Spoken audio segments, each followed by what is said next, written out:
Hey everyone, welcome back. Pigeons here, and welcome to Pigeons Clips. Today I'm going to be discussing something that's pretty close to my heart, and that's how to role play. As many of you guys know, I have been role playing for about a year now when it comes to Grand Theft Auto 5. There's a few things that I've kind of picked up along the way, a few habits that I've noticed that people do or participate in that I think, a series like this will certainly help kind of streamline and create a standard of what it takes or what it requires to be a good quality role play, at least in Grand Theft Auto 5. First things first, if you enjoy this video, consider checking out our streams every single night, twitch.tv/pigeons420, 9 p.m. Central Standard Time. But without any further ado, let's get into it. First things first, you want to get established is your character. What are you in this for? Is your person going to be a cop?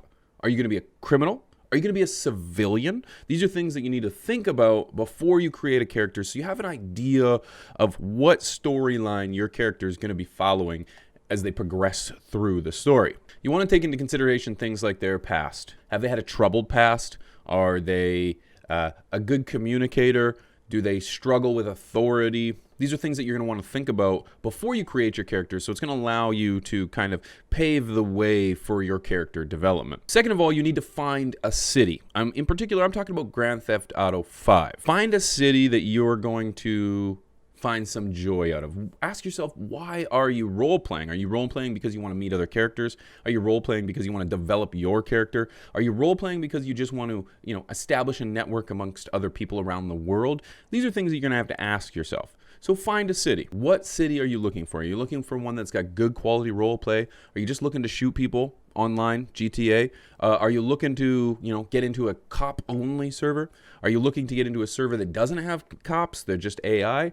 I would recommend, if you're going to get into role play, get into an open city that allows you to become either a civilian, a criminal, or a cop. These economies and these systems are very diverse, and they can lead you down a rabbit hole of entertainment that can last a very long time. Read the rules. The rules are actually going to give you kind of a framework of what each city kind of expects from its people, and then in return, what you can do with some of the resources that the city provides. For example, when you read the rules, you might notice, okay, you need to have a certain amount of cops on duty in order to perform a particular robbery. Well, that tells you, there's robberies available in the city, and I need to have a particular number of law enforcement available before I can do that.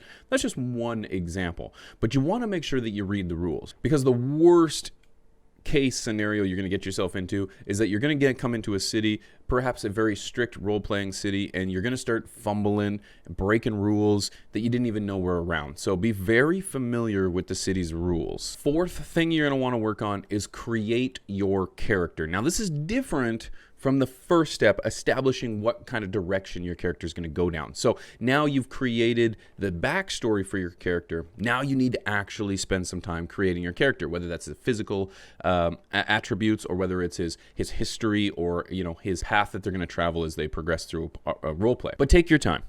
Take your time. The last thing you want to do is look like anyone else.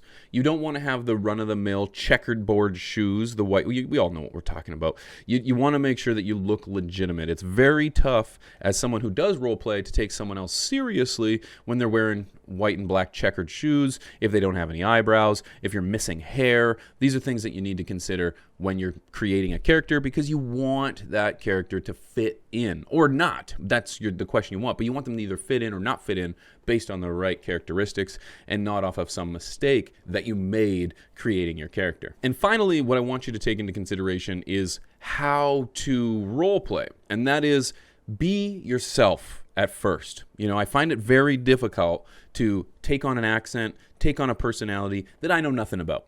When I first started role-playing, I think the easiest way to do it was to just be myself. Now, granted, I didn't have to just be me. I didn't work on an accent. I tried to just think like I would in a regular situation. It allowed me to get immersed into the character without immersing myself into the character, if that makes any sense. Don't make it difficult for yourself. A number of people that I've come into role-playing with attempt to do an accent right off the start. It's very tough to do, because you end up focusing on an accent and not focusing on the role play itself. So be yourself. Take the challenges and the experiences as they come towards you as you would in real life, but with an element of Grand Theft Auto 5 sprinkled in. I want you to remember to take into consideration uniqueness. When you create your character, it's important to add some uniqueness to their story. Everyone creates a character criminal that had a troubled past with mom and dad. They want to take to the streets. They want to sell as much drugs and become the criminal kingpin of the city. That is the most universal kind of run-of-the-mill story that you're going to get when you get into role play. But what are you going to do that's different? Are you going to be an individual that perhaps suffered from a traumatic experience early on in their life? It led to amnesia. They couldn't remember. Next thing they know, they're being released from a government facility, or maybe they escaped from a government facility and they're on their way through the trials and tribulations of life that is Liberty City, and they're trying to find a way or a path to kind of normalize and coexist with others. So these are the kind of stories that you're going to want to really think about and come up with as you create a character. So these particular tips are reserved for those that are just starting out in roleplay. If roleplaying is something that you've done for a while and there's some ideas that you'd like to go over, some terms or some definitions in terms of how to roleplay, these are things that I would like to see. So if you enjoyed this video, hit that thumbs up. Don't forget, we do post video highlights over here every single week from twitch.tv/pigeons420. And don't forget, you're awesome, and I'll see you soon. Thanks for watching.